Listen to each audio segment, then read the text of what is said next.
Today in Salt Lake City, farmers under pressure, student loans crunch, and a historic graduation moment. I'm Dean Bark. Welcome to the City Report with Dean Bark in Salt Lake City. All right, here's where we begin. Crisis management. Utah farmers struggle as mental health funding disappears. First up, farmers in Utah are facing a real crisis. A federally funded mental health support program was launched to help them with therapy vouchers, $2,000 each. You might think that sounds nice, but the funding vanished within just 4 months due to high demand. Talk about burning through resources faster than a farmer at harvest, right? Without continued support, these farmers are now left high and dry. And what about the state stepping in? Well, you'd be disappointed. It seems our Utah legislators are a bit reluctant to extend industry-specific mental health aid while pointing out the broader demands from other sectors. Let's call it like it is: ended funding, legislative inaction, and a state that's hesitating. Here's the issue in a nutshell.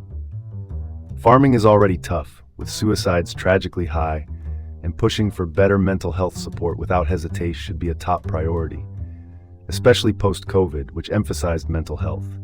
If you ask me, Utah needs a plan that prioritizes targeted mental health intervention without hesitation.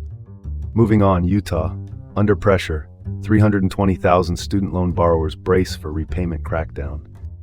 Well, let's pivot to the student loan crackdowns here in the Beehive State. Over 320,000 borrowers are feeling the heat as aggressive collection efforts resume.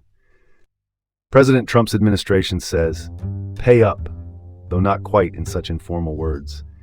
As of May 5th, the U.S. Department of Education is determined to swoop in on all defaulted student loans, affecting about a quarter of Utahns with such debts. That's around 83,200 borrowers at risk of having their wages or Social Security benefits garnished. Frankly, when you look at stagnant wages since the Great Recession, coupled with living cost hikes, this collection effort seems like a band-aid solution. The national student debt has ballooned to $1.6 trillion, and just aggressively collecting won't fix the wage stagnation fueling the crisis. Know what I mean? Let's transition to this. Despite past controversies, Utah awards Odyssey new school voucher contract. Time to dig into the details. The Utah State Board of Education has handed Odyssey the reins to manage the state's largest school voucher program. Interesting choice, considering their colorful history in Idaho, where they messed up reimbursements. But despite ongoing legal challenges, which actually led to a court ruling that declared the program unconstitutional, lawmakers have increased funding by 25%.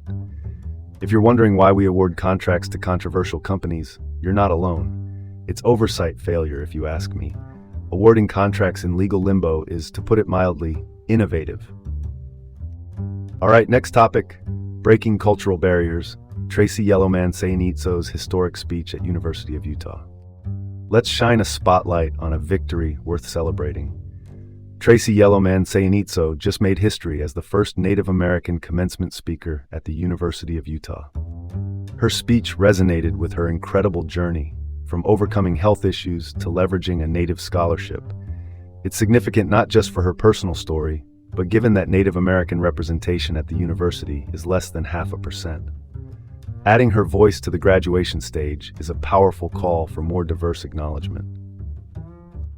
Showcasing diverse voices has to be a priority for educational inclusivity. Her accomplishment is both a breakthrough and a reminder of the diversity in stories that need to be heard more often. Thanks for tuning in to the City Report with Dean Bark here in Salt Lake City.